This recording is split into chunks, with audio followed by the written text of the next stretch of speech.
నా గిరిజన 14 సంవత్సరాల మైనర్ అయిన నా కూతురు సుగాలి ప్రీతి కట్టమంచి రామలింగారెడ్డి రెసిడెన్షియల్ హై స్కూల్లో 10వ తరగతి చదువుతుండగా అతి కిరాతనంగా అత్యాచారం చేసి హత్య చేసి ఆత్మహత్యగా చిత్రీకరించిన విషయం మీరందరికీ తెలిసిందే. ఆ విషయంకై నేటి వరకు 8 సంవత్సరాలుగా ఒక కుంటిదాన్నైన నేను పోరాటం చేస్తూనే ఉన్నాను. మరి ఇప్పటికీ కూడా న్యాయం అనేది ఏకవశన జరగడం లేదు. మరి పవన్ కళ్యాణ్ గారు ప్రతిపక్షంలో ఉన్నప్పుడు సుగాలి ప్రీతి కేసుకి నేను న్యాయం చేస్తాను, సుగాలి ప్రీతి కేసు తల్లిదండ్రులతోనే మేము ఉంటాము అని అండగా ఇచ్చి మాట ఇచ్చి ఇప్పుడు డిప్యూటీ సీఎం అయిన తర్వాత మరి సుగాలి ప్రీతి కేసుని గాలికి వదిలేసిన విషయం కూడా మీకు అందరికీ తెలియజేస్తూ ఉన్నాను. మరి ప్రతిపక్షంలో ఉన్నప్పుడు అంతగా మాకు అండగా ఇచ్చిన మరి జనసేనాని గారు మరి ఈరోజు ఎందుకు సుగాలి ప్రీతి కేసు గురించి పట్టించుకోవడం లేదో ఈ మీడియా తరఫున నేను ప్రశ్నిస్తాను అన్నగారిని. అన్న, మీరే మాకు మాట ఇచ్చారు, ఖచ్చితంగా కూటమి ప్రభుత్వం వస్తుంది, ప్రభుత్వం వచ్చిన ఫస్ట్ సంతకమే సుగాలి ప్రీతి కేసు అన్నారు. మరి మీరు వచ్చి కూడా అధికారంలోకి 14 నెలలు పూర్తి అయినా కూడా ఇప్పటి వరకు కూడా సుగాలి ప్రీతి కేసులో ఏ విషయం కూడా ముందుకు సాగలేదు. మరి ఎందుకు ఇంత వ్యత్యాసం అని నేను అడుగుతా ఉన్నాను. మరి పవన్ కళ్యాణ్ గారికి నేను ఒకటే సూటిగా అడుగుతున్నాను. మరి రేపు సెప్టెంబర్ 4వ తేదీన అసెంబ్లీ సమావేశాల్లో ఖచ్చితంగా సుగాలి ప్రీతి కేసు గురించి చర్చించాలి. మరి ఖచ్చితమైన నిర్ణయం తీసుకొని మరి కేంద్రం మీద ఒత్తిడి తెచ్చి సిబిఐకి అప్పగించాలి నా కేసుని, లేదా కనీసం ప్రత్యేక బృందంనైనా వేసి సిట్టుతో అయినా నా కూతురి కేసుకి హంతకులను మీరు శిక్షించాలి అని కోరుతా ఉన్నాను. మరి అదేవిధంగా మరి ఈరోజు సేనాని గారు మరి సేనాతో సేనాని అని మీరు ఒక విస్తూర్ణమైన కార్యక్రమం పెట్టారు. మరి సుగాలి ప్రీతి కేసుకు మాట ఇచ్చి ఎందుకు మరిచారని నేను అడుగుతా ఉన్నాను. మీరు ఎందుకు కేంద్రం మీద ఒత్తిడి తెచ్చి సిబిఐకి నా కేసును ఇప్పించలేకపోతున్నారని మేము ప్రశ్నిస్తూ ఉన్నామన్నా. మరి అదేవిధంగా డిప్యూటీ సీఎం పవన్ కళ్యాణ్ గారు చెప్పినప్పుడు హోమ్ మినిస్టర్ అనిత గారి దగ్గర కూడా వెళ్ళి మా బాధను చెప్పుకోవడం జరిగింది. మరి హోమ్ మినిస్టర్ గారు మరి శ్రీకాంత్ అయిన జీవిత ఖైదీకి పెరోల్ ఇచ్చే విషయంలో చాలా బిజీగా ఉన్నారు. మరి సుగాలి ప్రీతి కేసు అసలు కనపడడం లేదు. ఎందుకు ఇంత నిర్లక్ష్యం అని అడుగుతాను. మరి మీరైతే కనుక మాట ఇచ్చిన ఎమ్మెల్సీ అనంతబాబు డ్రైవర్ హత్య కేసులో మరి ఎంత చొరవ తీసుకొని మీరే వాళ్ళ ఇంటికి వెళ్ళి మరి పరామర్శించి ప్రత్యేక బృందాన్ని వేసి మరి మీరు ప్రత్యేక విచారణాధికారిగా వేసి ఈ సమయంలో ఈ కేసు అయిపోవాలని చెప్పారు. మరి గుర్తుందా అనిత గారు, నేను ఈ కుంటిదాన్నైనా నేను మీ ఆఫీస్ చుట్టూకు వచ్చి మరి గంటలు నా కేసుకు జరిగిన అన్యాయం గురించి వివరించాను. మరి ఆ వివరణ అంతా మీకు ఎక్కడ వెళ్ళిందని అడుగుతా ఉన్నాను. ఎందుకు ఇంత నిర్లక్ష్యం అనిత గారికి అని అడుగుతా ఉన్నాను. సుగాలి ప్రీతి అంటే గిరిజనులంటే ఓటుకు మాత్రమే మీకు పనికొస్తామా? మరి ఎందుకు న్యాయం విషయంలో సుగాలి ప్రీతి కేసుకి ఇంతవరకు న్యాయం జరగలేదని హోమ్ మినిస్టర్ అనిత గారిని కూడా నేను అడుగుతా ఉన్నాను. మరి రాబోయే కాలంలో ఖచ్చితంగా సుగాలి ప్రీతి కేసుకి న్యాయం జరగకపోతే ఖచ్చితంగా మేము గవర్నర్ని అపాయింట్మెంట్ తీసుకొని గవర్నర్ గారికి కూడా మాకు జరిగిన అన్యాయాలు అక్రమాల గురించి కూడా మేము గవర్నర్ గారికి తెలియజేసుకొని న్యాయం కోసం మేము గవర్నర్ గారిని అర్జిస్తామని చెప్తున్నాను.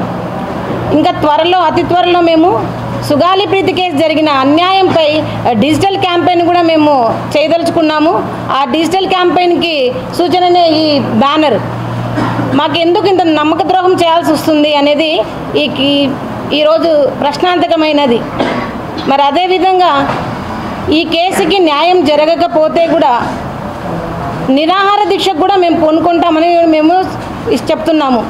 ఎందుకంటే ఒక్కటి ఆలోచించండి, 8 సంవత్సరాలుగా మరి కాళ్ళు లేని ఒక అవిటి తల్లి పోరాటం చేస్తుంటే ఎందుకు ఈ ప్రభుత్వాలకు న్యాయం చేయాలనిపించడం లేదో చెప్పండి. మరి మేము ఎంతకాలం ఇలా పోరాడాలో చెప్పండి. స్కూలుకు వెళ్ళి చదువుకోమని పిల్లల్ని స్కూలుకు పంపిస్తే కీచకంగా అత్యాచారం చేసి హత్య చేసిన వాళ్ళని శిక్షించండి ముద్దాయిలంటే మీకు ఎందుకు అంత ప్రేమిస్తున్నారు ముద్దాయిలను? ఎందుకు శిక్షించరని అడుగుతా ఉన్నాను. మరి లోకేష్ బాబు గారు మీ రెడ్ బుక్లో సుగాలి ప్రీతి హంతకుల పేర్లు ఉన్నాయా లేవా చెప్పండి. ఎందుకు ఇంత నిర్లక్ష్యం ప్రభుత్వానికి గిరిజనులంటే చెప్పండి అని అడుగుతా ఉన్నాను. మరి నేను ఈడ్చుకుంటూ ప్రతి ఆఫీస్ చుట్టూ నేను నా కూతురు గురించి చెప్తున్నానే, మరి ఒక్కరన్నా స్పందించడం లేదు ఎందుకు? ప్రతిపక్షంలో ఉన్నప్పుడు సుగాలి ప్రీతి కేసు గుర్తున్నప్పుడు అధికారంలోకి వచ్చిన తర్వాత ఎందుకు మీకు గుర్తుకు రాదని నేను అడుగుతున్నాను. మీరు న్యాయం చేయలేరా? చేస్తారా చెప్పండి. ఒకవేళ న్యాయం జరగని పక్షంలో నిజంగానే మంగళగిరి పార్టీ ఆఫీస్ దగ్గర, జనసేన పార్టీ ఆఫీస్ దగ్గర నేను ఆమరణ నిరాహార దీక్ష కూడా మేము పూనుకుంటాము. ఎందుకంటే ఒక తల్లిగా నా బాధ, నా కూతురికి మనశ్శాంతిని కలిగించాలా. ఆ మనశ్శాంతి కలిగించడానికి నేను ఎంత దూరమైనా పోరాటం చేస్తానని మీడియా ముఖంగా తెలియజేస్తున్నాము. పాప సుగాలి ప్రీతి ఇష్యూ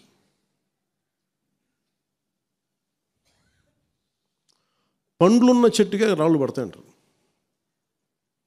ఎవరైతే చేయూతనిస్తారో, ఎవరైతే ఆదరిస్తారో వాళ్ళని తిడితే ఎట్లాగా? అసలు ఈరోజు సుగాలి ప్రీతి అనే కేసు ఎలా ఎక్కడి నుంచి బయటకు వచ్చింది మీరు చెప్పండి. ఇలాంటి అన్యాయం జరిగిందని ఎవరికి తెలుసు? ఈ రోజున గత ప్రభుత్వం 2019, 2024లో ఒక ప్రభుత్వం మీద, అప్పుడు ముఖ్యమంత్రి మీద మాట్లాడటానికి అసలు ఎవరికైనా ధైర్యం ఉందా? ఒక ముఖ్యమంత్రిని ఒక మాజీ ముఖ్యమంత్రిని ఆ టైంలో అరెస్ట్ చేస్తే రావడానికి ఎవరు లేరు రోడ్ల మీద. అలాంటి పరిస్థితుల్లో ఓడిపోయి 2 చోట్ల ఓడిపోయి ఉన్న ఒక ఎమ్మెల్యే వాళ్ళ పార్టీకి వెళ్ళిపోతే ఏ మానసిక స్థైర్యం, ఏ ధైర్యం, ఏది ఉంటుంది చెప్పండి ఎవరికైనా? మరి అలాంటి సమయంలో నేను ఒక తల్లి పడ్డ వేదన తీసుకున్నా. నాకే సరదానా 2 లక్షల మంది జనం మధ్యలో నడుచుకుంటూ వెళ్ళి ఆ సమస్యను హైలైట్ చేసి వాళ్ళు సిబిఐకి ఇచ్చారు. సిబిఐకి ఇస్తే మన ఇంటర్నల్ పేపర్ వర్క్ మనకి ఎలా తెలుస్తుంది? ఇంటర్నల్ పేపర్ వర్క్ వాళ్ళు ఇస్తే వాళ్ళు ఏంటంటే జీవో రిలీజ్ చేశారు. మా దగ్గర నుంచి వెళ్ళింది కానీ ఎక్కడికి వెళ్ళాలో అక్కడి నుంచి ప్రొసీడ్ చేయాలి, అక్కడ ఆపేశారు. హోంశాఖ నుంచి వెళ్ళింది సెక్రటేరియట్లో ఎక్కడో నెక్స్ట్ ఫైల్ ఢిల్లీకి వెళ్ళాల్సిన అక్కడ ఆపేశారు. మేము హోంమంత్రికి మేము సిబిఐకి పంపించేసాం అంటే లెటర్ చేశారు, లాక్ చేసి లాకర్లో పెట్టారు. ఇది జరిగింది. ఈ ప్రాసెస్లో ఏం చేశారు, వాళ్ళకి ఈ కేసు కొంచెం సెన్సిటివ్ కేసు కాబట్టి మీకు చెప్తాను. సుగాలి ప్రీతి నేను ఎందుకు కొంచెం సున్నితంగా మాట్లాడాలి ఈ విషయం ఏదంటే, మీకు ఒక అన్యాయం జరిగినప్పుడు, ఎవరికైనా ఒక అన్యాయం జరిగినప్పుడు మనం ఏం చేస్తామంటే, నాకు ఆ వ్యక్తికి శిక్ష పడాలి, ఇంకింతే ఉండాలి.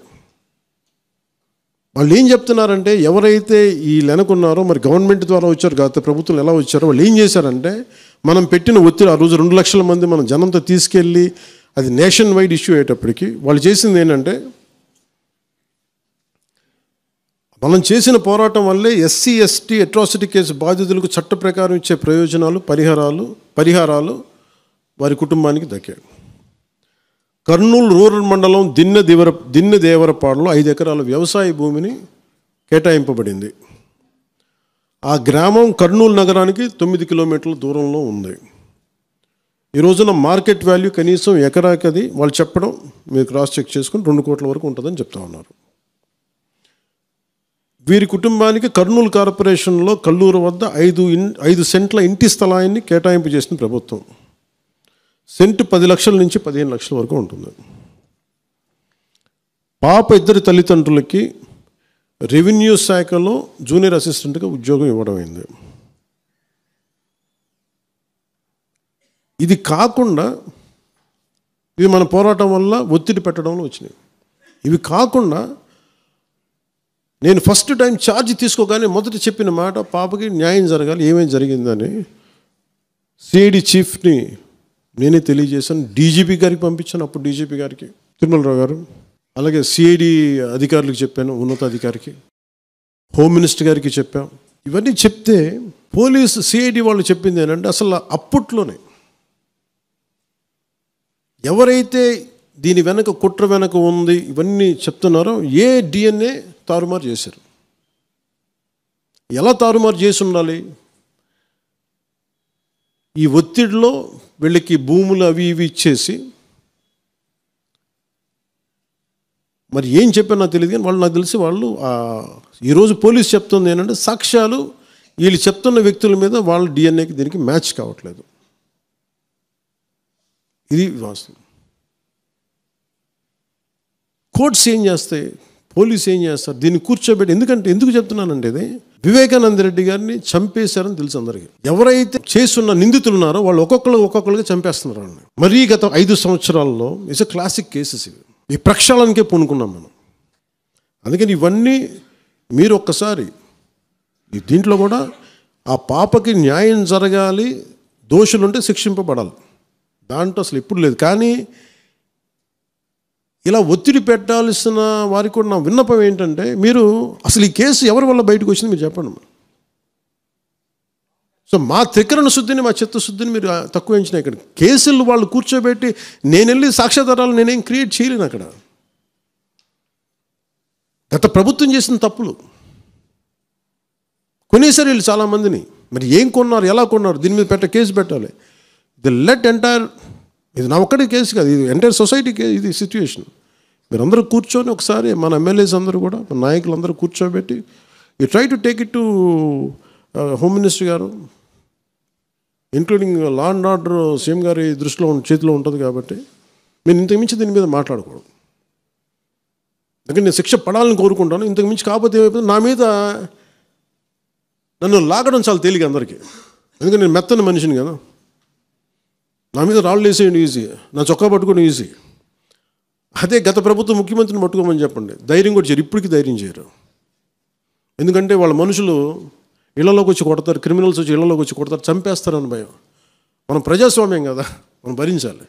హిట్ టీవీ యాప్, ఇందులో short news, live news, entertainment shows, movies, digital magazines తో పాటు మీ జిల్లా వార్తలను కూడా ఫ్రీగా చూడొచ్చు.